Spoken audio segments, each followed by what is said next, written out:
You, John Fitzgerald Kennedy, do solemnly swear I, John Fitzgerald Kennedy, do solemnly swear that you will faithfully execute the office of President of the United States that I will faithfully execute the office of President of the United States and will, to the best of your ability, and will, to the best of my ability, preserve, protect, and defend the Constitution of the United States. preserve, protect, and defend the Constitution of the United States. So help you God. So help me God.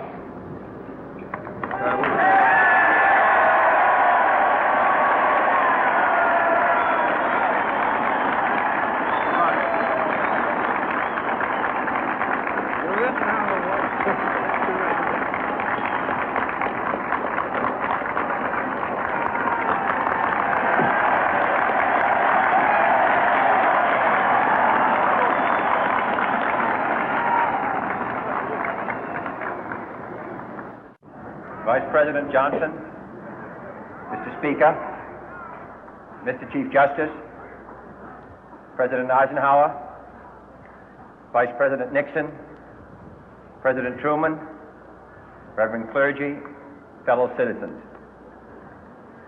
We observe today not a victory of party, but a celebration of freedom, symbolizing an end as well as a beginning, signifying renewal as well as change. For I have sworn before you and Almighty God the same solemn oath our forebears prescribed nearly a century and 3/4 ago. The world is very different now, for man holds in his mortal hands the power to abolish all forms of human poverty and all forms of human life. And yet the same revolutionary beliefs for which our forebears fought are still at issue around the globe. The belief that the rights of man come not from the generosity of the state, but from the hand of God.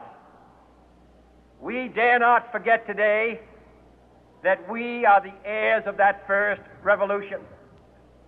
Let the word go forth from this time and place to friend and foe alike that the torch has been passed to a new generation of Americans born in this century, tempered by war, disciplined by a hard and bitter peace, proud of our ancient heritage, and unwilling to witness or permit the slow undoing of those human rights to which this nation has always been committed and to which we are committed today at home and around the world.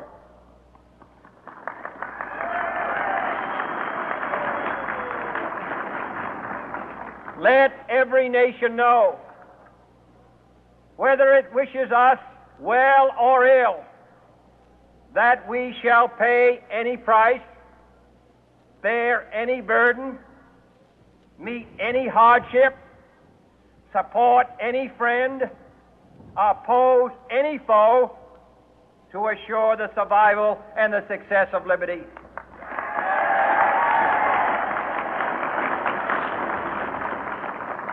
This much we pledge and more. To those old allies whose cultural and spiritual origins we share, we pledge the loyalty of faithful friends.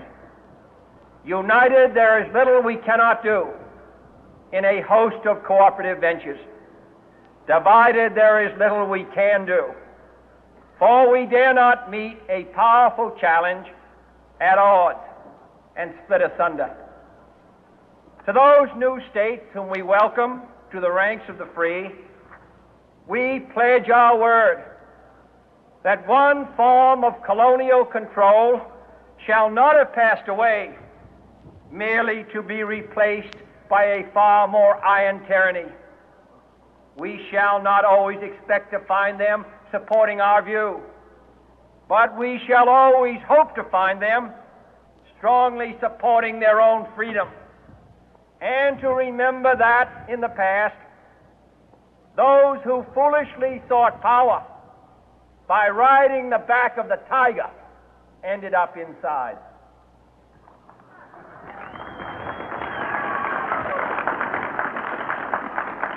To those people in the huts and villages of half the globe struggling to break the bonds of mass misery, we pledge our best efforts to help them help themselves for whatever period is required, not because the communists may be doing it, not because we seek their votes, but because it is right. If a free society cannot help the many who are poor, it cannot save the few who are rich.